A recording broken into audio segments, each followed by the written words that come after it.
Bienvenue à un nouvel épisode d'Avec un E. Aujourd'hui, vous êtes avec Lauriane et Myriam et nous recevions Vanessa DL, qui est tarologue, astrologue et femme sorcière. On a parlé d'astrologie politique, du processus d'introspection, comment transformer la colère, la culpabilité en moteur d'action. On a parlé aussi de la place de la spiritualité dans un processus de développement personnel et elle nous partage aussi des rituels pour prendre soin de soi selon notre signe astrologique. On vous laisse sur l'épisode. Bonne écoute! C'est que être femme, ce n'est pas une donnée naturelle. C'est le résultat d'une histoire. Pas mal de femmes ont envie de dire, oui, on peut avoir du plaisir dans la vie, dans le respect de l'intégrité de nos corps. On peut Protégeons, aidons, écoutons, respectons les survivantes. C'est la culture du viol.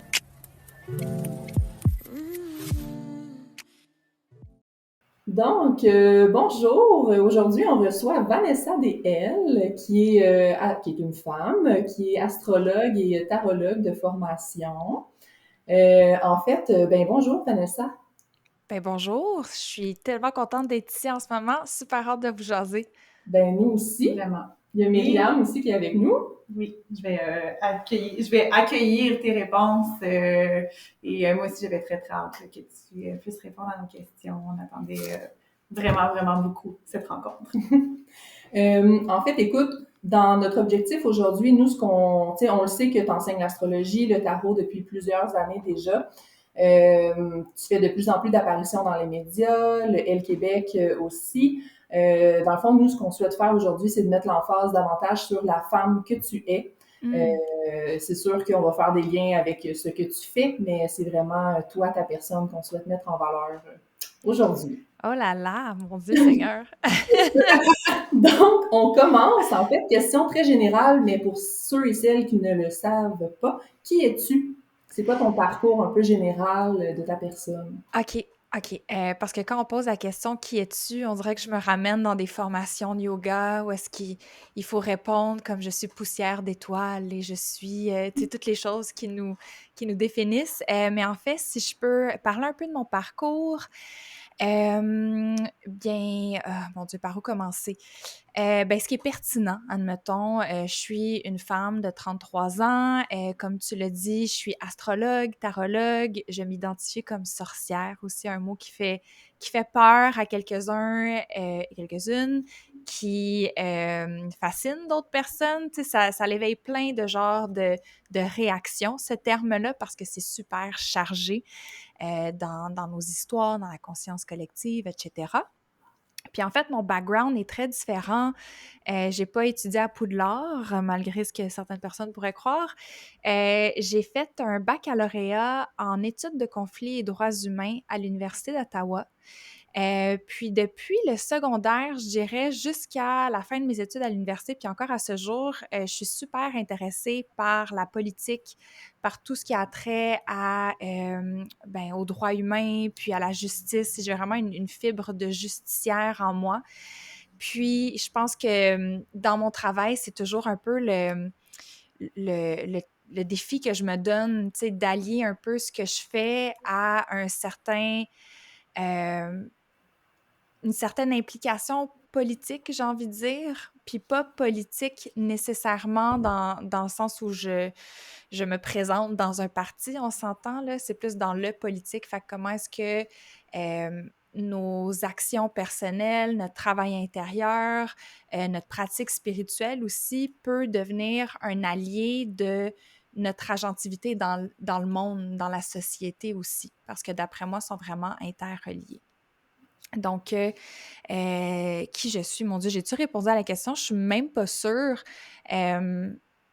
Mais ouais, je suis plein de choses, mon Dieu. Tu sais, là, je parle sorcellerie politique, mais je suis aussi quelqu'un qui, des fois, écoute Grey's Anatomy beaucoup trop tard le soir, qui adore le chocolat, qui tripe ses chiens, qui aime le maquillage. Tu sais, j'ai toutes ces choses qui cohabitent. Toi, dans ton entièreté, c'est parfait. C'est une belle Exactement. réponse. En fait, il n'y aurait pas eu de mauvaise réponse. Notre volonté aussi de t'accueillir au podcast, évidemment, c'est de mettre aussi en lumière la mission qu'on a en tant que Calax, qui est, je mets ça très général, mais la lutte féministe. Donc, ce qui explique en gros aussi pourquoi on voulait t'avoir avec nous aujourd'hui. parce qu'en écoutant plusieurs de tes podcasts, c'est ça qui ressort le plus, du moins à mon sens, à moi, en fait. Puis là, tu l'as nommé, le terme sorcière, c'est quelque chose qui revient beaucoup quand tu parles de ta personne. Ça représente quoi pour toi, le terme sorcière? C'est quoi le lien avec le féminisme? Ben, pour moi, le lien avec le féminisme, c'est la reprise de pouvoir. C'est sûr qu'il y a tellement de définitions de la sorcière, mais je pense que s'il y a un terme qui peut toutes les englober ou les rassembler, c'est l'agentivité. Fait que c'est vraiment ce concept-là d'être dans contact, en fait, avec son pouvoir personnel, puis de l'utiliser pour avoir une influence sur sa propre vie, puis sur son parcours, puis de sentir qu'on a un pouvoir sur le cours des choses à quelque part, tu sais. Puis je pense que, justement, tu sais, dans la lutte féministe, tu sais, il y a des années, puis encore aujourd'hui, à plein d'endroits dans le monde, je pense qu'il y a beaucoup de femmes qui ne sentent pas qu'elles ont ce pouvoir-là. Fait que pour moi, l'archétype de la sorcière, c'est comme je vais l'appeler comme ça, mais c'est un archétype ou un personnage un peu qu'on peut incarner, qu'on peut habiter pour nous inspirer à retrouver ce pouvoir-là. Puis, tu sais, dans la vie, en tant que femme ou même en tant qu'être humain, mais spécialement, je pense, en tant que femme, avec tout ce qui se passe dans le monde, le sentiment d'impuissance peut tellement être présent. Tu sais, juste avec ce qui se passe dans l'actualité aujourd'hui, là, le sentiment que le monde est lourd, puis qu'on ne sait pas où trouver notre force, où aller puiser notre pouvoir pour agir sur le monde, je pense que ça peut être très difficile à vivre ce sentiment-là. Fait que pour moi, l'archétype de la sorcière, c'est d'aller trouver, en fait, ce pouvoir-là dans des gestes rituels qui peuvent être très, très simples, en fait.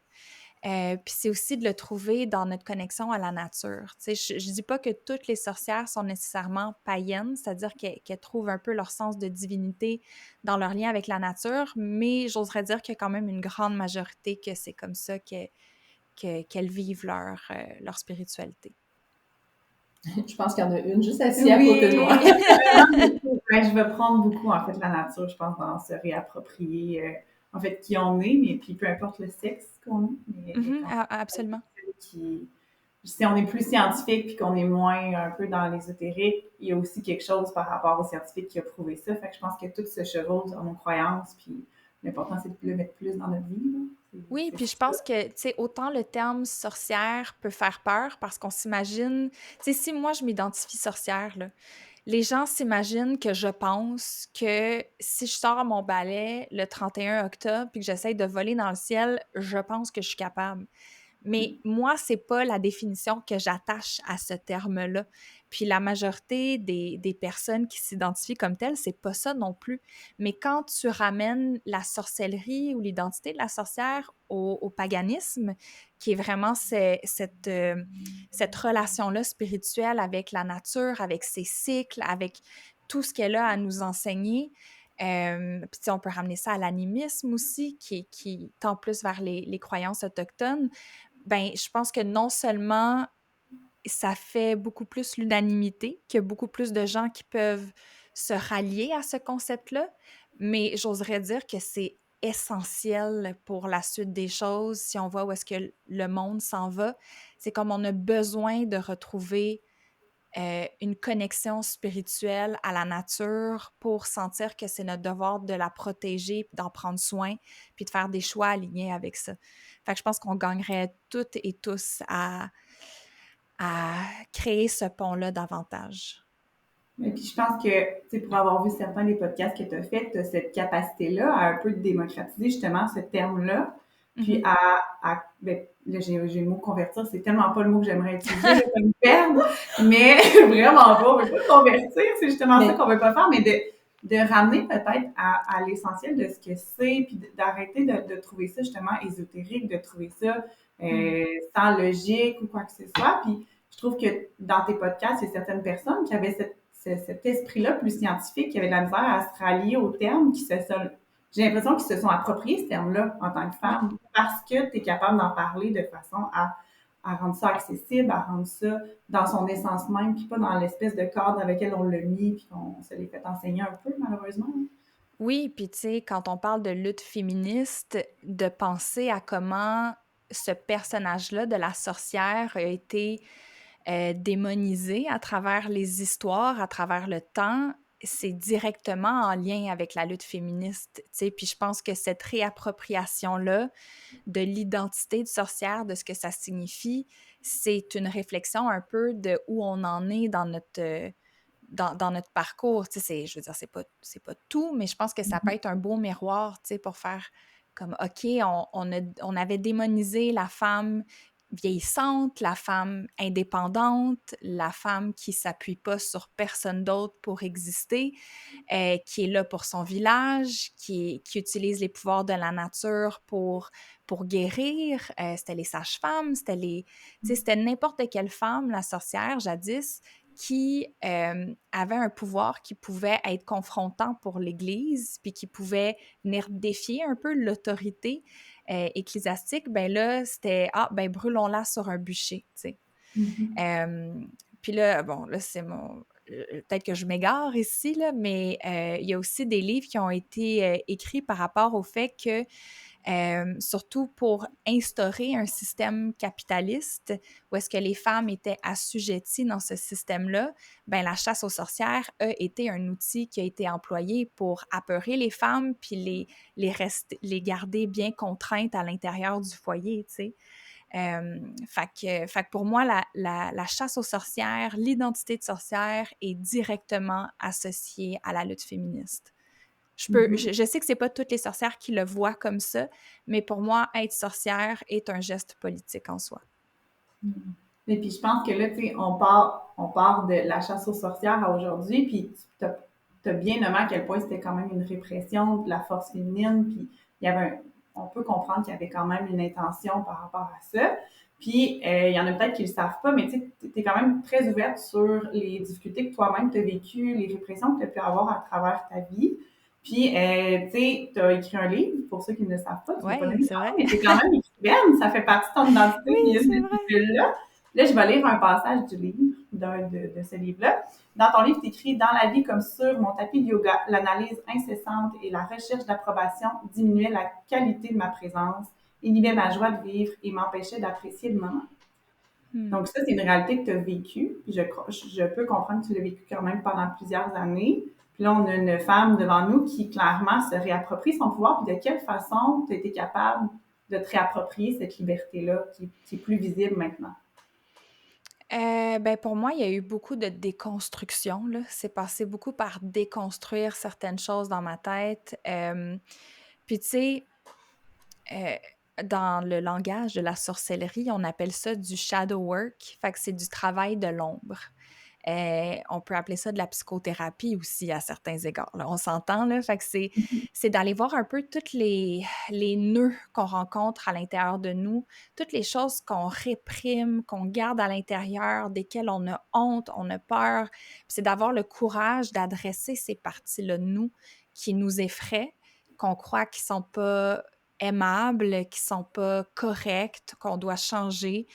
Puis c'est de réconforter ces parties-là de nous puis de les ramener un petit peu à l'avant-plan. Ça veut pas dire démontrer à tout le monde, mais c'est au moins de faire la paix avec ça à l'intérieur de nous. Fait que je pense que ma pratique spirituelle m'a beaucoup aidée à retrouver mon pouvoir, retrouver ma liberté. La place de mes amis dans ma vie, je peux pas dire à quel point c'est une des choses qui est les plus précieuses pour moi. Tu sais, je suis vraiment bien entourée. J'ai fait le choix aussi de m'entourer d'hommes et de femmes, mais surtout de femmes, je dois dire. J'ai quelques amis garçons qui sont quand même très cool. On va les saluer ici. Mais les femmes de ma vie, je ne pourrais m'en passer. Puis elles m'aident encore à ce jour parce que je pense pas qu'on atteint un point dans notre vie où est-ce qu'on est comme OK, je suis en pleine possession de mon pouvoir à tout jamais et jamais je ne vais retomber dans mes anciens schémas. C'est comme, juste cet été, j'étais dans une relation abusive avec quelqu'un de super jaloux. mon pouvoir, j'ai senti qu'il me glissait entre mes doigts, là. Puis même si je suis consciente de ces choses-là, que je suis féministe, que je sais c'est quoi du gaslighting, que j'ai tous les outils avec moi, ça ne m'a pas empêché pendant quelques mois de, de perdre la connexion à mon pouvoir dans ce contexte-là. Mais après, ce qui était beau, c'est que j'étais comme, OK, mais je connais les outils. Je les ai déjà utilisés, ils ont déjà fait partie de ma vie. Je les ai perdus là, mais je peux aller les rechercher.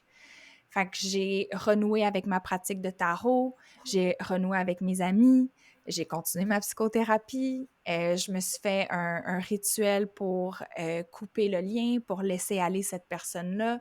Fait que tu sais, c'est toutes des petites choses que dans des moments de crise, des fois, on peut oublier parce que notre tête est tellement prise parce qu'on est en train de vivre. Mais ça fait qu'au fil du temps, on a une boîte à outils dans laquelle on peut toujours aller puiser quand on en a besoin.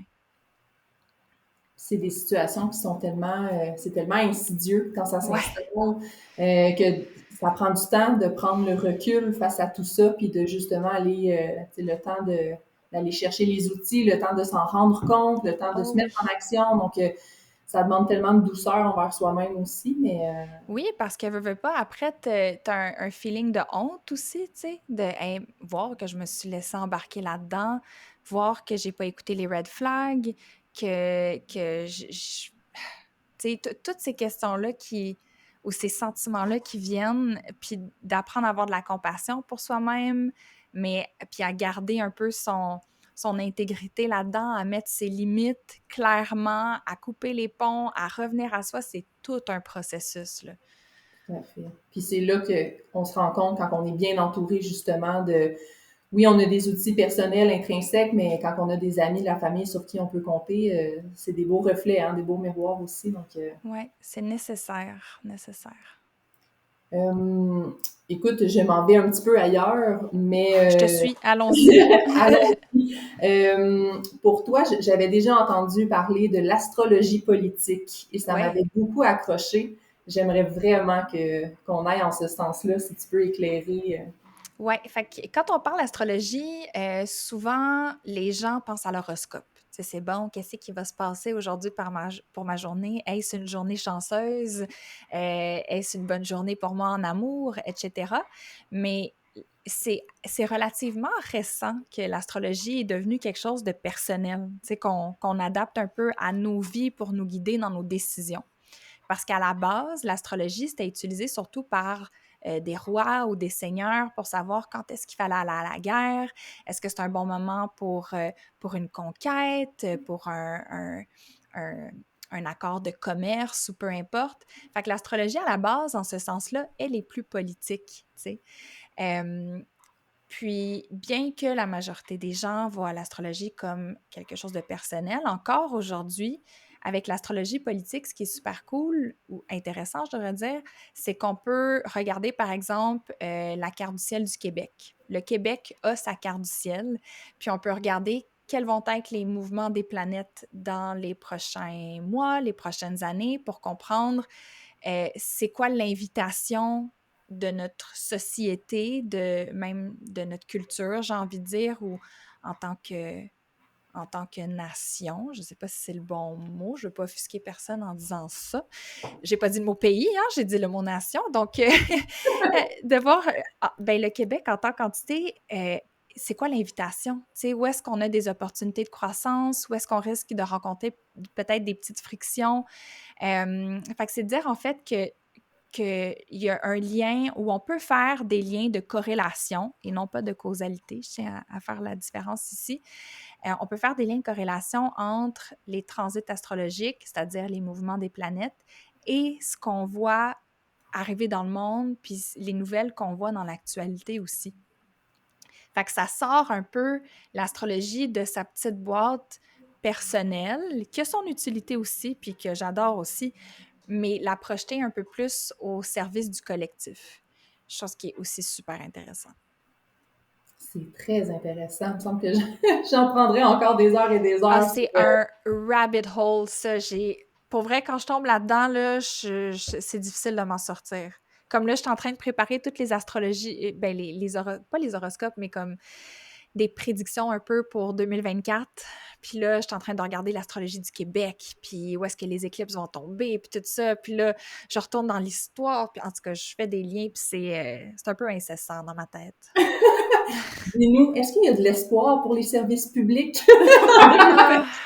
On veut pas, on veut On pas la rentre pas réponse, là, hein? on rentre pas Ben, là. C'est une écoute, blague. c'est un peu... je suis quelqu'un d'optimiste, mais moi, j'ai l'impression qu'il va quand même avoir une chute avant d'avoir une hausse, dans le sens où je pense qu'on n'a pas fini d'entendre parler de grève, de manifestations, de désaccords, puis d'essayer de se battre pour obtenir ce qui est nécessaire à la pérennité, si on veut, de notre peuple. Mais dans le long terme, j'ai espoir. On se croise les doigts. Donc, si là, il y On se avait croise les une doigts. carte, mettons une carte à piger, ce serait la tour, si je me trompe pas. C'est un bon point, oui. La tour. tour qui est comme une destruction avant de retrouver un peu un sentiment de complétude, j'ai envie de dire, ou de guérison. Fait que ouais, on est peut-être un petit peu plus dans un moment comme ça. Ben, puis moi, j'ai envie peut-être de faire le lien. Je trouve ça pas intéressant que tu parles de ça parce que moi, c'est un terme que je connaissais pas, l'astrologie politique, mais pas du tout. Puis je suis tout le temps comme qui l'utilise vraiment. Tu sais, on est dans les préjugés des fois, mais je trouve ça intéressant que Lauriane est arrivée avec cette question-là parce qu'on a parlé des cycles tantôt, puis c'est quelque chose que tu as mis de l'avant dans ta réponse au début du podcast, l'importance des cycles. Puis je pense qu'avec nos femmes, on le fait à petite échelle, ce cycle-là, puis le besoin à un moment donné de tomber dans quelque chose qui va se briser avant de reconstruire. Puis, tu sais, on est vraiment dans ça. Mais c'est que tout se 100%. rejoint. On se rend compte que, finalement, notre système au complet a besoin de cycle. Notre nature en a besoin. Si on pouvait tout comprendre ça, là, tu sais, puis on peut le mettre à tellement d'échelles, comme tu le dis, tu sais, mettons, si une personne est un artiste ou une artiste, juste dans le processus créatif, il y en a des cycles, tu sais, il y a des moments pour pondre quelque chose de nouveau, il y a des moments pour réviser ce qui a été pondu, il y a des moments pour juste accueillir le vide, il y a des moments pour vivre le syndrome de la page blanche. Tout ça fait partie du cycle et est normal. De la même manière qu'en agriculture, il y a des moments de jachère pour laisser la terre se reposer, mais on vit tellement dans une culture, surtout avec le capitalisme, où est-ce que ça doit être une croissance continue. Puis n'importe quel petit moment de décroissance est vu comme une panique, comme un échec, quand pourtant, quand tu regardes les saisons dans la nature, quand tu regardes le cycle menstruel aussi, c'est comme ces cycles-là sont présents dans tout. C'est un peu comme une constance dans tout ce qu'on peut observer.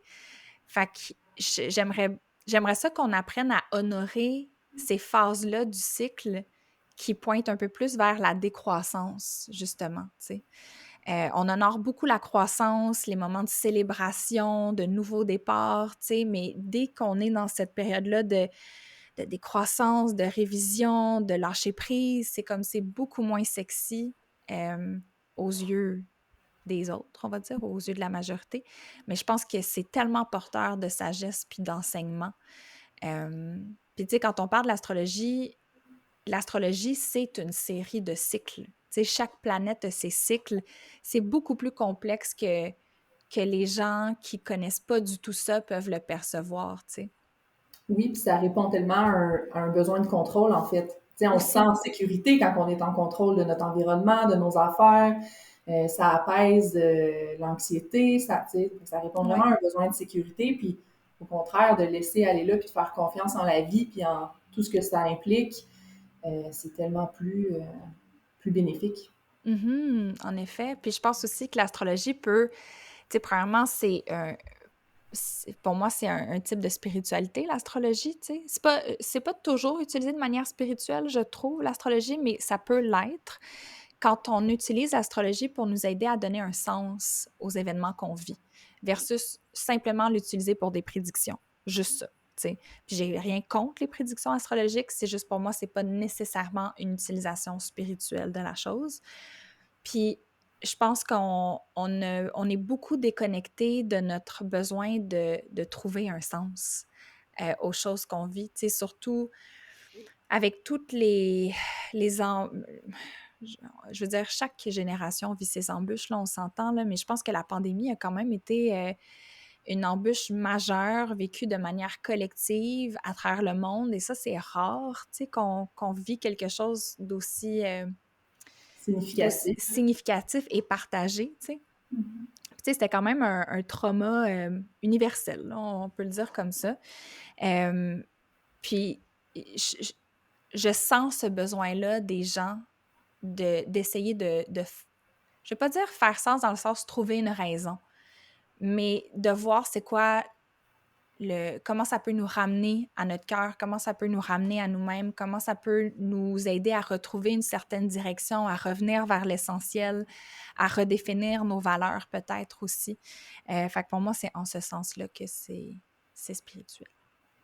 Ton approche, elle est tellement, tu fais preuve tellement d'une grande sagesse et d'humilité. Puis je pense que c'est ça qui vient rejoindre le plus de gens dans tes prises de parole. Même quand tu lis les cartes du ciel, en fait, tu nommes que les informations sont jamais définitives ou que tu sais, c'est rien de catégorique en fait. Ouais. Pourquoi c'est important pour toi d'apporter ces nuances-là? Ah, parce que qu'est-ce que je sais, moi, dans le fond? Tu sais, c'est comme... Tu sais, je suis on est tous des humains, puis on essaie tous de faire sens de la complexité de la vie. Puis c'est rough, la vie par bout, là, on s'entend, là. Puis autant les gens qui sont dans une posture une posture scientifique extrêmement rigide, que seulement ce qui peut être calculé existe et peut être prouvé existe, autant que les gens qui sont comme ben non, on est des enfants indigos qui viennent d'Atlantis. C'est comme, tu sais, les deux extrêmes, mettons.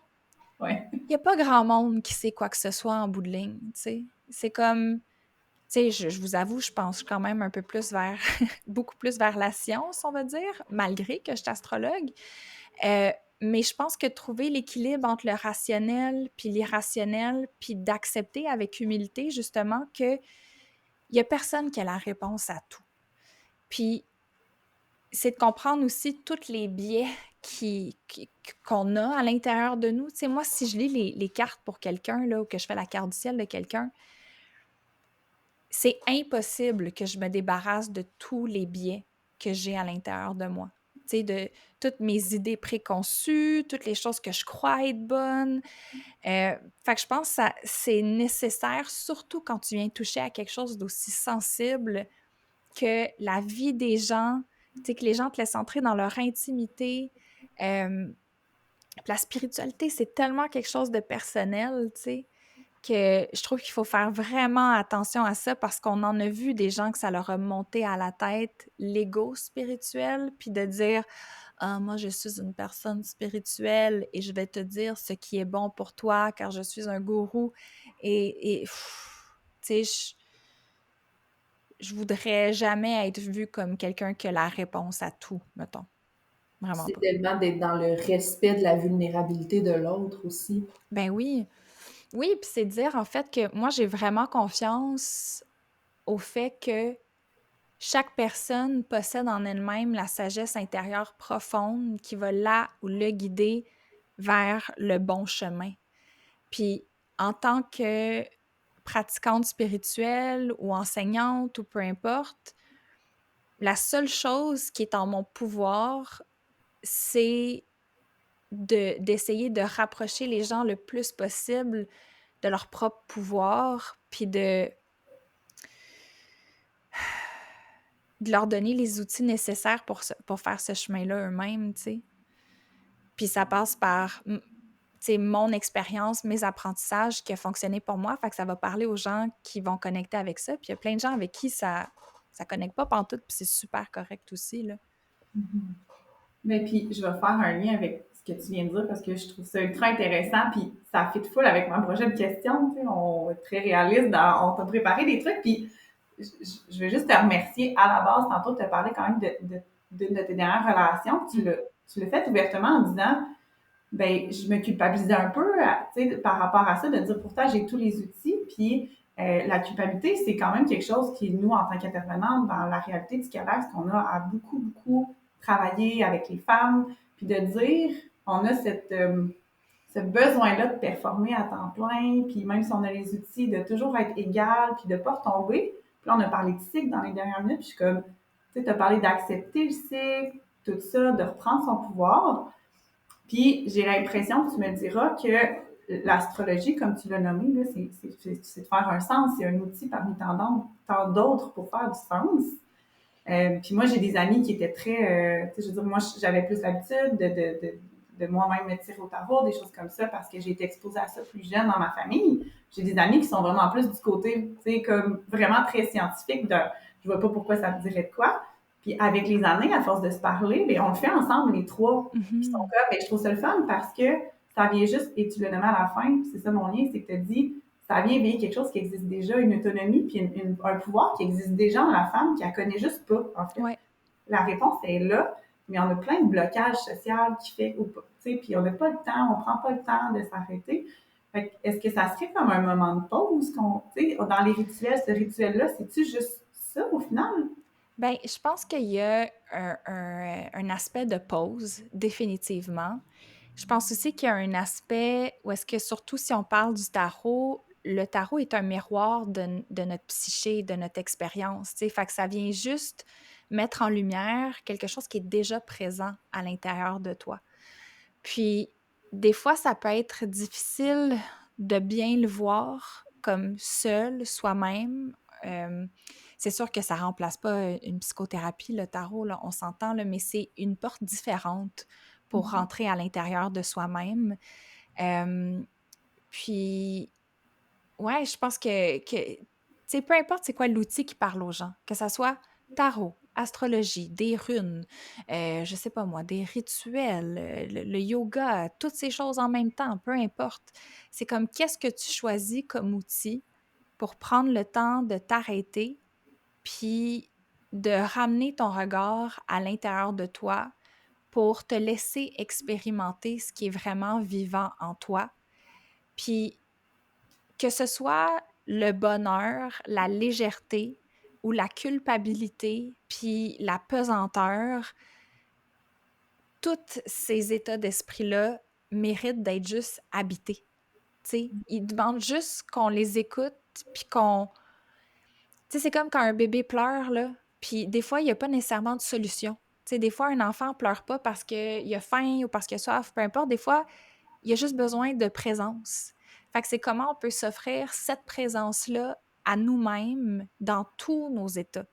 Puis, tu sais, des fois, pour certaines personnes, moi, je sais que la culpabilité, c'est un feeling avec lequel j'ai de la misère. Mais je sais aussi qu'il y a des moments de fierté que j'ai énormément de difficultés à habiter. Fait que même des, entre guillemets, bonnes émotions, on va dire, qui devraient, entre guillemets, encore être faciles à incarner ou à côtoyer, même ceux-là peuvent être difficiles. Il y a beaucoup de personnes qui ont vécu des gros traumas que le bonheur ou le plaisir est super difficile à vivre, tu sais. Fait que je pense que c'est des alliés, nos outils qu'on utilise pour nous aider à habiter tous les états de notre expérience. Puis je pense surtout qu'en tant que femme, tu sais, là, on parle de culpabilité, mais ce qui me vient rapidement, c'est la colère. Ouais. Tu sais, les femmes aujourd'hui, et depuis toujours, c'est mal vu, une femme en colère. Tu sais, un homme en colère, ben, il s'exprime, il prend sa place, puis tu sais, c'est valorisé, c'est encouragé, mais... C'est comme, les petits gars, ils se battent tout le temps, ça, il est fâché, ben oui, c'est ça, tu sais, il a un bon caractère. Exact. Une petite fille, c'est pas ça, là. Pas du tout. Dans la socialisation, depuis qu'on est jeune, une petite fille qui est en colère, une femme qui est en colère, ben c'est une folle, tu sais, féministe frustrée, ou tu sais, c'est très mal vu. Puis, et pourtant, il y en a tellement, puis les femmes, tu sais, à un moment donné, c'est que la colère, c'est un moteur d'action aussi. Tellement. Donc, ça peut tellement servir positivement de manière constructive, c'est d'aller faire la distinction entre qu'est-ce qui peut te servir puis qu'est-ce qui peut mal te servir aussi, mais cette notion de culpabilité puis de colère-là, chez les femmes, on dirait qu'on se permet pas ça. Ouais, ben, on sait pas. Tu sais, je pense que ce que j'ai entendu souvent, en fait, c'est que la colère chez les femmes va souvent sortir par un état de tristesse. Tu sais, souvent, les gens vont pleurer quand ils vont être en colère ou c'est difficile de la démontrer d'une manière plus affirmée, claire, posée ou comme parce que, tu sais, souvent, la colère, c'est que quelqu'un a transgressé une limite puis on veut repousser. On est comme, non, t'as dépassé une limite, ce que t'as dit, ça se disait pas, t'es rentré dans ma bulle. Tu sais, il y a vraiment cet élément-là de vouloir repousser quelque chose pour se protéger. Et la colère est très associée à Mars en astrologie, la planète de l'affirmation de soi, d'être capable de protéger la personne que l'on est, son identité. Puis c'est aussi la planète de la volonté d'agir, puis de l'action, tu sais, dans le monde.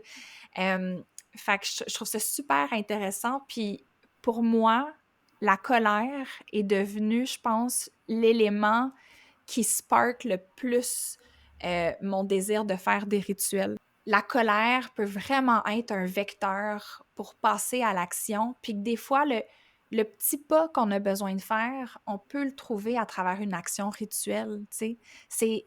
C'est symbolique, c'est représentatif, mais c'est tellement puissant, puis ça peut avoir après des effets ondulatoires pour qu'on fasse d'autres actions alignées avec ça, tu sais.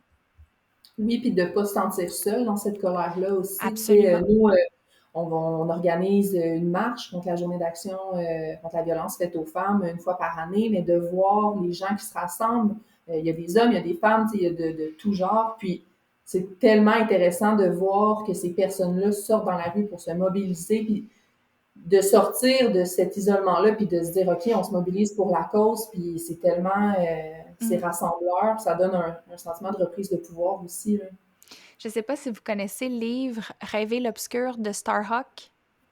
Starhawk, c'est une sorcière américaine. Le livre s'appelle Rêver l'obscur, Femmes, magie et politique. Puis ça parle vraiment un peu de la convergence entre la sorcellerie et le politique. Puis une des choses qu'elle dit, c'est que les rassemblements, les grandes manifestations, ce sont des grands rituels.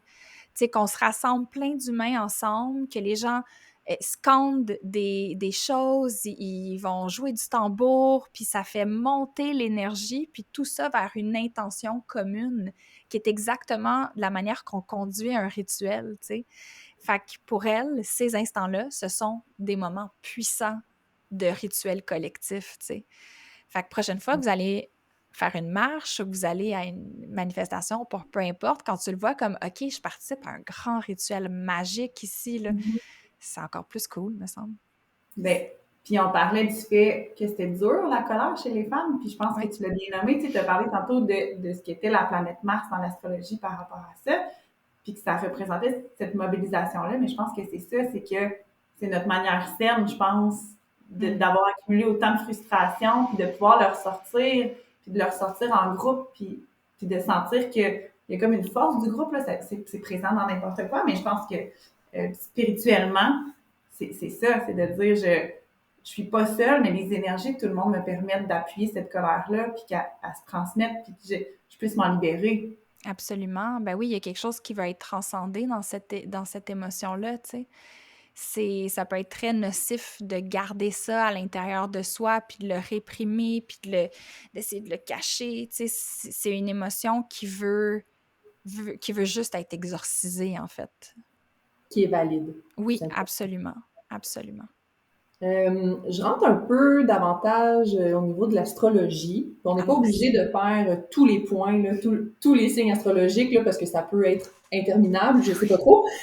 Mais je vais y aller quand même plus général. Mais est-ce qu'il y a certains rituels qui peuvent être plus efficaces selon certains signes astrologiques? Ben, pour répondre simplement, je dirais de peut-être y aller avec les éléments. Tu sais, on a 4 éléments en astrologie: l'eau, la terre, l'air, le feu. Fait que, dépendamment notre signe astrologique qui est de quel élément, comme par exemple, si je suis Scorpion, je suis un signe d'eau. Fait que peut-être que tous les rituels qui incluent de l'eau vont être plus faciles pour moi de connecter avec eux. tu sais.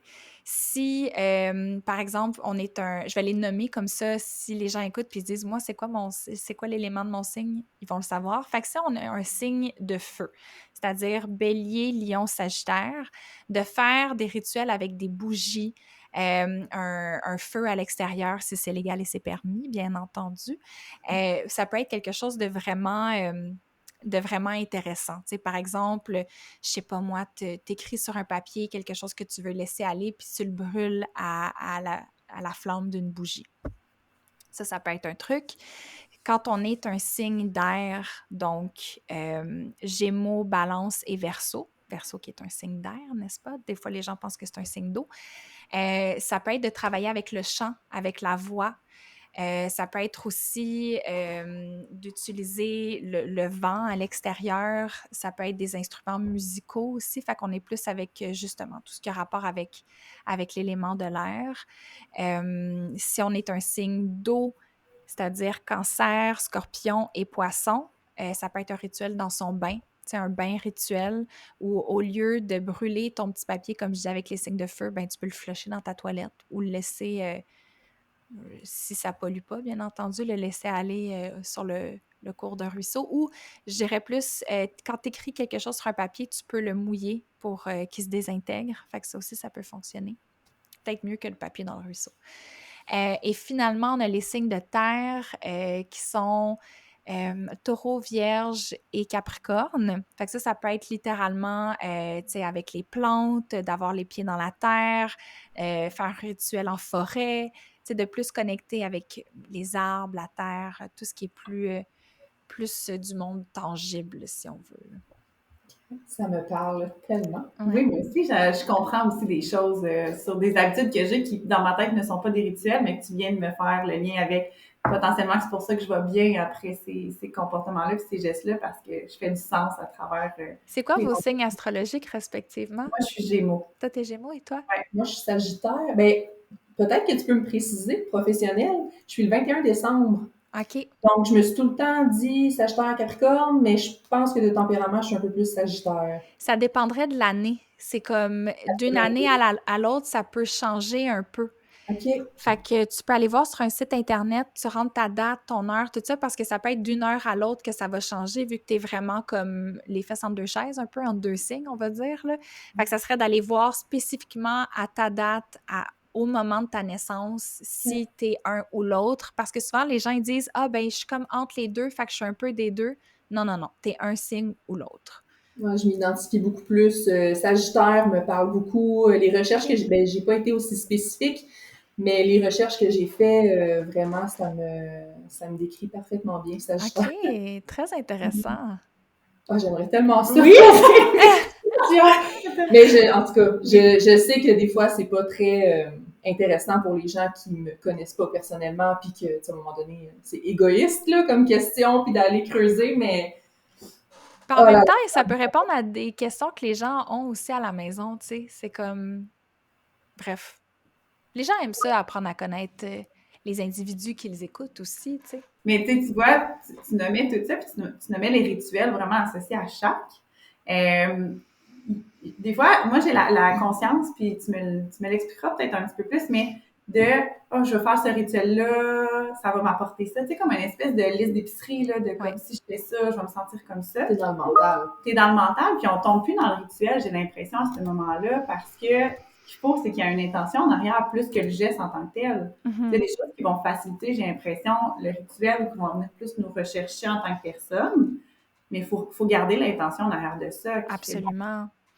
Absolument. Tu sais, il faut, quand on fait un rituel, que l'intention soit claire, réaliste et nommée. C'est super important. Mais moi, une chose que j'inviterais les gens à peut-être essayer, si les pratiques rituelles vous parlent, on a tendance beaucoup à s'appuyer sur les rituels quand on veut demander quelque chose. Tu sais, je veux attirer l'amour de ma vie, je veux me départir de telle affaire, tu sais, name it, là. Sauf que ça serait intéressant d'essayer aussi de faire des rituels pour remercier. Tu sais, je pense que quand on rentre dans cette pratique-là, notre pratique spirituelle prend une autre forme, tu sais, puis on n'est pas juste dans une relation comme unidirectionnelle où est-ce que l'univers est là, puis je veux juste demander puis recevoir, c'est aussi d'entrer dans un état de gratitude, puis, tu sais, pour moi, là, je dis ça parce qu'on est le 2 novembre en ce moment, fait que Samhain, le Halloween, entre guillemets, vient de terminer, mais pour moi, c'est vraiment une célébration où est-ce que je remercie mes ancêtres. Fait que, tu sais, c'est des rituels où est-ce que je demande rien, en fait, à part peut-être de la guidance ou juste une présence continue un peu, tu sais, qui continue à éclairer le chemin pour moi. Puis, mais c'est surtout de les remercier pour le fait qu'ils m'ont fait atterrir ici, tu sais. Sans attente. Je pense que c'est ça la Ouais, différence aussi. C'est pas avoir ouais. d'attente envers un retour quelconque. Mhm. C'est apprécier le moment présent. Mais c'est un beau défi en soi. Ouais, mais cela dit, je fais aussi des rituels pour demander des choses, tu sais, c'est juste Oui, l'équilibre équilibré. entre les deux. Oui, c'est ça. Mais, tu sais, moi, je pense que j'essaie toujours un peu comme toi d'être dans la démocratisation de quelque chose pour que ça soit accessible le plus possible. Puis, j'ai l'impression que des fois, on pense qu'un rituel, il faut que ça soit la chandelle, il faut que ça soit tout l'état, il faut que je me réserve 1 heure dans mon horaire. Puis là, on dirait qu'on le fait pas parce qu'on est dans un cycle de vie qui roule tellement vite qu'on se dit, ben là, j'ai pas le temps de prendre soin de moi, ça va me prendre 1 heure. Mhm. Je vais prendre un bain puis je vais me coucher après, tu sais, ou Ouais. je vais écouter un Grey's Anatomy, qui est bien correct, mais c'est qu'à un moment donné, j'ai l'impression qu'on voit ça très compliqué, le mot rituel, comme quelque chose avec des étapes. Puis là, je ramène à ta reconnaissance, ta gratitude. Moi, c'est quelque chose que j'ai commencé avec mon gars qui a 7 ans maintenant. Puis au début, c'était difficile de l'amener, mais c'est que même moi, être reconnaissante, de l'impliquer, tu sais, de le rentrer dans mon horaire, je trouvais ça difficile. Fait qu'on l'a mis, hein, quand on se couche. C'est 3 minutes de discussion sur Hey, t'es reconnaissante quoi aujourd'hui? Puis tu sais, au début, il trouvait ça tellement pas logique, puis tellement ridicule. Ben pourquoi faudrait que je sois reconnaissante de? Puis ça fait maintenant comme quelques mois, puis là, c'est puis ce que je vois, mettons, l'intention, c'est il commence à comprendre que ça lui fait du bien de se remémorer tout ce qu'il y a de bon dans la journée, puis on se couche avec ça. Fait que, tu sais, moi, je suis comme, c'est un 3 minutes de hey, la journée, elle a été belle finalement, on reste pas avec des émotions qui sont lourdes, qui sont chargées. Puis s'il y a eu des moments plus difficiles, on a eu le temps d'extérioriser. Fait que je trouve ça intéressant de me rendre compte à quel point, finalement, ça n'a pas besoin d'être long, ça n'a pas besoin d'être... Écoute, on dirait que j'ai envie de rebondir de 1000 manières sur ce que tu viens de dire, OK? T'es libre de le faire. La première chose que j'ai envie de dire, c'est que il y a beaucoup de grands occultistes là, qui disent que la magie part de notre conscience, ça part de notre mental. Fait que les rituels qu'on fait, c'est surtout pour générer un changement de perspective, un shift dans notre mindset.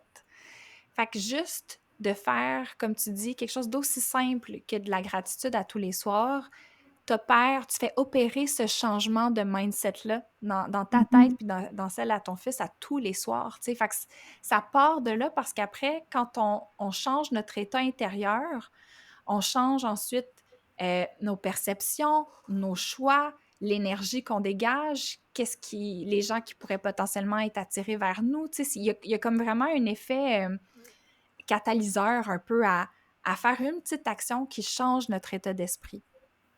Il y a ça, je voulais dire, de prime abord. Fait que très down avec ton rituel de gratitude. Je vais poursuivre. Poursuis, je t'encourage fortement. Puis tu me donnes envie de commencer à le faire aussi. Des fois, moi aussi, je suis un petit peu...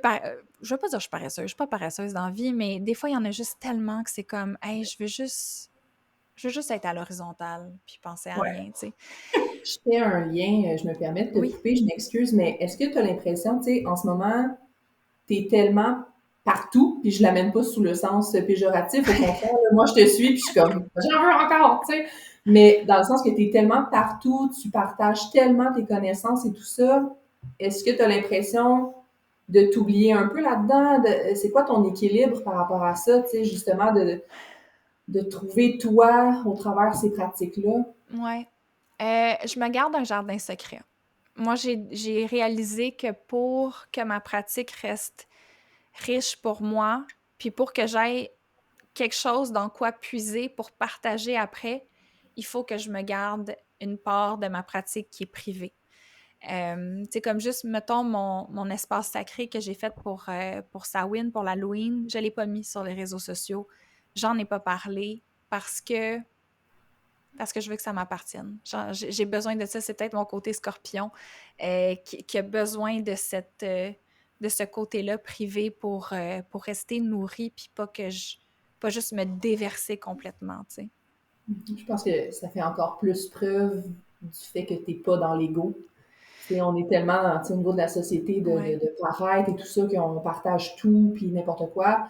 Je trouve ça tellement précieux ce que tu nommes là, de te garder, de te préserver de ça aussi. Mais c'est parce que c'est vrai que c'est des affaires qui m'aident, tu sais, je fais pas ça, je partage pas ça juste parce que il y a un intérêt de la part des gens. Comme si les gens demain matin ne s'intéressent plus à ce que je fais, je vais être bien triste, mais moi continuer de le faire, tu sais, parce que je le fais depuis que j'ai 10 ans, tu sais. Fait que pour moi, c'est juste c'est de toujours essayer de partager ce que je fais, mais d'un endroit le plus vrai puis le plus vulnérable possible. Je voulais dire authentique, mais c'est pas le bon mot. J'aime mieux le mot vulnérable, tu sais. Mais pour ça, il faut que j'aille de quoi qui m'appartient, dans quoi puiser. Puis ça, je préfère pas le partager, tu sais. Mais par rapport au rituel, la dernière chose que je voulais rajouter par rapport à ça, c'est que les gens s'imaginent aussi que les rituels, c'est comme des grandes choses, des grandes cérémonies incroyables et comme qu'on est 13 sorcières à tourner nues en rond autour d'un feu. Tu sais, mais c'est pas ça. C'est en fait, les rituels magiques sont souvent associés aux gestes les plus anodins du quotidien. Tu sais, ton rituel, ça peut être la manière que tu utilises un bâton de cannelle pour brasser ton lait dans ton café le matin en mettant une intention. Ça t'a pris 5 secondes et quart. Tu vas prendre ton bain ou ta douche, mettons, le soir, ben tu vas prendre ta douche, puis sans rien avoir acheté, tu n'as pas besoin de dépenser une scène. Mais quand tu es dans la douche, puis que tu as la tête sous l'eau, tu t'imagines que l'eau, tu visualises que l'eau vient enlever toutes les couches, les événements, les choses que tu ne veux pas garder avec toi pour les envoyer dans le drain, tu sais. Fait que c'est comment est-ce qu'on peut rajouter de l'intention, de la visualisation dans nos petites actions du quotidien pour créer ce shift-là de mindset ou d'état d'esprit. Mais ça n'a vraiment pas besoin d'être super crazy, là. Trop complexe. C'est Non, d'être vraiment pas. dans le moment présent puis dans la pleine conscience de ce qu'on fait. Puis Ouais, puis juste mettre une intention, tu sais. On va pas... Tout le monde... En tout cas, j'ose croire que la majorité des gens passent le balai à la maison, tu sais. Mais est-ce que quand tu passes le balai, au lieu d'écouter, je sais pas moi, un podcast en même temps, à part c'est le vôtre, n'est-ce pas? Merci. Ou le podcast mystique. Mais, tu sais, de prendre un moment en silence puis de vraiment le faire en conscience, faire comme, OK, puis tu sais, tu peux même t'inventer une incantation dans ta tête, tu sais, de faire, OK, je nettoie cet endroit de tout ce qui alourdit l'énergie ambiante. Puis là, tu répètes ça tout le long que tu fais ça, tu sais, c'est que je trouve beau aussi de la magie de manière générale, là, c'est que ça nous raccroche à notre cœur d'enfant. Tu sais, ça vient rallumer la petite flamme de la version de nous qui était comme pure, puis sauvage, puis qui ressentait des choses qu'il ne pouvait pas expliquer, puis qui avait espoir, puis qui voyait les possibilités, puis les opportunités, tu sais. Fait que je pense que c'est juste de se ramener dans cet état-là, tu sais. Puis je pense qu'on n'est pas les seules petites sorcières qui ont besoin de reconnecter à ça, tu sais. ouais. En tout cas, j'espère que les gens qui nous écoutent puis à qui ça rejoint, vraiment, ça fait du sens puis qu'elles aussi vont pouvoir faire comme OK, c'est comme ça que je me sens, c'est cette identité-là peut-être que je partage puis c'est vraiment pertinent. Écoute, je veux savoir, en terminant, peut-être Myriam, tu pourras ajouter autre chose si tu veux. Mais en terminant, c'est quoi quel message aimerais-tu transmettre aux jeunes filles ou aux femmes de la communauté en lien avec les perceptions de soi, l'image de soi? Ah, j'ai envie d'inviter les femmes, les filles, peu importe, à vraiment faire confiance à leur ressenti, à pas douter de leur intuition, à pas douter des messages qu'ils reçoivent à l'intérieur d'elles. Tu sais, quand t'as un feeling là, que tu devrais pas suivre un chemin ou que... Tu sais, il y a des moments où est-ce qu'on a l'impression de recevoir une information, mais là, le mental embarque puis on essaye de relativiser. Ah non, mais je pense ça à cause que dans le fond, telle affaire est arrivée, ou genre, ah ben non, c'est juste qu'il était fatigué ce soir-là, ou ah non, c'est juste que aujourd'hui j'ai une mauvaise journée. Comme on relativise beaucoup les messages intuitifs qu'on reçoit. Puis moi, j'ai envie de dire aux gens, prends le risque de t'écouter. Genre, prends le risque de juste suivre ta petite voix. Ça se peut que ça soit pas bonne affaire, là. Mais si tu t'écoutes, tu vas au moins toujours avoir la satisfaction de t'être écouté, tu sais. Puis, ouais, c'est ça, je vais m'arrêter à ça. Mais d'écouter sa petite voix. C'est tellement sage. Ben moi, je suis vraiment contente que ça finisse avec ça. Pour vrai, là, merci. Puis je pense qu'on a tous ce besoin-là là, de se réécouter. Puis ça fait... Je pense que tu n'as pas idée à quel point ta phrase fait du sens avec la mission qu'on a. Puis c'est ça qui est cool, c'est de voir à quel point toute ton expertise, qui est peut-être loin de la nôtre, ou tu sais, en fait, qui se rejoint, peu importe les croyances qu'on a, de voir que justement, on est capable de se reconnaître, je pense, en femme, puis de retrouver du pouvoir. Fait que c'est le fun que tu aies pu prendre le temps avec nous, justement, de répondre à nos questions. Pour vrai, on est éternellement reconnaissante, je pense. Ça a été vraiment une belle rencontre.